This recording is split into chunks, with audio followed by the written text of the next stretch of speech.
निसिमबो खुलुमनाय जासिबाय।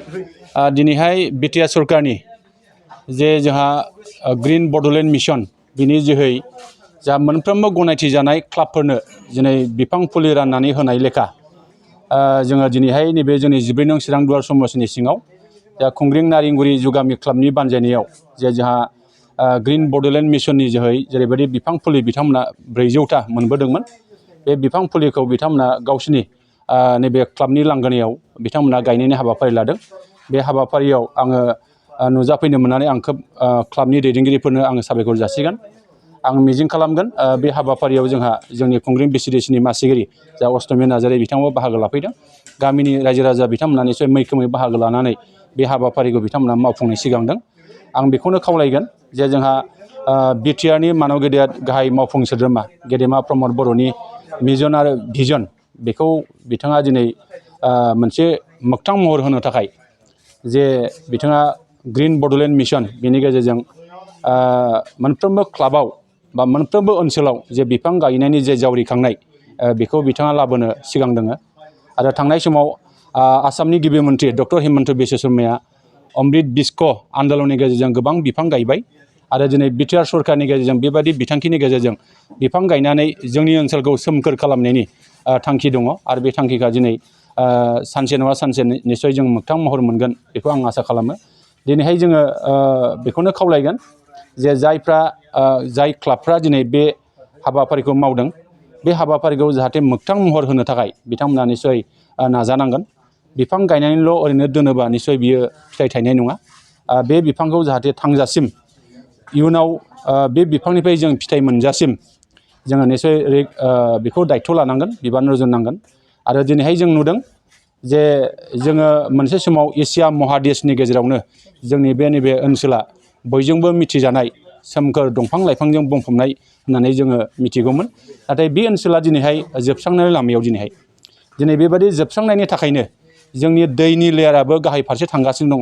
आरो बेबायदि जोबस्रांनायनि थाखायनो दिनै दुंखावनाय थासारिया दिनै बांबोगासिनो दङ। जों दा नुदों मोनसे समाव नैबे बोथोराव निसय एसे फुंनि समाव गोजांनाय थासारिखौ जों मोननो हायोमोन। नाथाय दिनैहाय जोङो नुदों दासिमावबो गरमा 39-40 डिग्री सेलसियासआव दङ। बे मानि थाखाय जादों?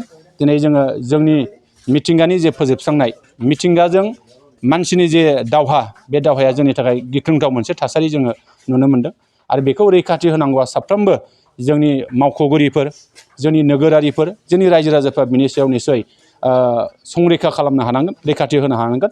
नङाब्ला फैबाय थानाय समाव जोङो गुबुन रायजोफोरबादि जेरै बिहार, मध्य प्रदेश, राजस्थान बायदि बेबादि थासारि जोङो मोनहैनो हागौ, आं बेखौ मिजिं खालामो।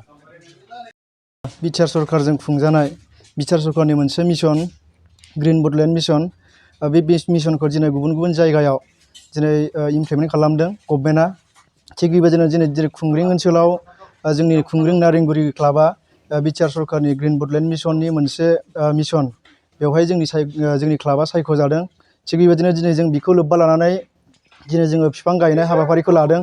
आरो बे बिफां गायनायनि हाबाफारियाव जोंजों बाहागो लाफैदोंमोन 14 नं चिरां दुवार ब्लक इउपिपिएलनि मानगोनां आफादगिरि मानगोनां सार बिरदाव मुसाहारि बिथां।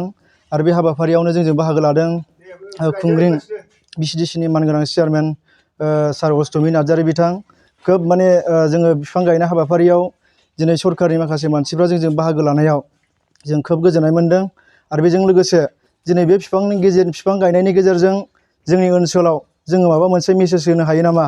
जिहेथु जोङो बिफां गायबाय, बे बिफां गायनायनि ओंथियानो जाहैबाय दिनै जोंनि थासारिया दुंहाव थासारि जालांबाय। बे दुंहाव थासारिखौ जोङो बोरैहाय मोजां खालामफिननो हायो? मानोना दिनैनि दिनाव जोङो बुंनो हायो कि दिनै जोंनि खुंग्रिं ओनसोलाव, आं गुबुनखौ बुंनो थाङा, खुंग्रिं ओनसोलाव बिसेसखि दिनै मोनफ्रोमबो जों जेम होननाय सोदोब खोनाफेराखैमोन, जल जीवन मिशन बेबायदि सोदोबखौ जों खोनाफेराखैमोन। दिनै बे खुंग्रिं ओनसोलाव फैबाय। दा जोंनि मानसिफोरा बुंनो थांगासिनो दं जे जायफोरा जे जायगायाव जोङो जेमा जादों, बे जायगायाव जोंनि मानसिफ्रा बुंनो सानगासिनो कि दैनि अनजिमाया बे माबाखौ बसायोबा खोब दैनि अनजिमाया खम जालाङो, दैनि बिबाङा खम जालाङो। दा बेखौ नोजोर बोनानै जिहेथु जोंखौ फारफ्रोम बिथिङाव मोजां जाथों आरो दुंनायनिफ्राय जोङो रेहाय मोनथों, आरो ग्रीन बड'लेण्ड मिशननि जेरैबायदि थांखि, जिहेथु जोङो मोजां बारहावा मोनजायो जोङो बेखौ आसा खालामदों आरो बेबायदि बिफां गायनाय हाबाफारिखौ जोंनो हरनायनि थाखाय आरो सायख'नानै हरनायनि थाखाय जोङो बिटिआर गभर्नमेन्टनिसिम जोंनि क्लाबनि जानानै खुंग्रिं नारेंगुरि जुगामि क्लाबनि जानानै जोङो बिटिआर गभर्नमेन्टनिसिम साबायखर बावहरदों। गोबां समाव रायजो राजाफोर दंफां लाइफां गायनायखौ जों नुनो मोनो, नाथाय बिफां लाइफांखौ गायखांनायनि उनाव जोथोन लाया। नोंथांमोननि क्लाबाव माबायदि जोथोन लागोन?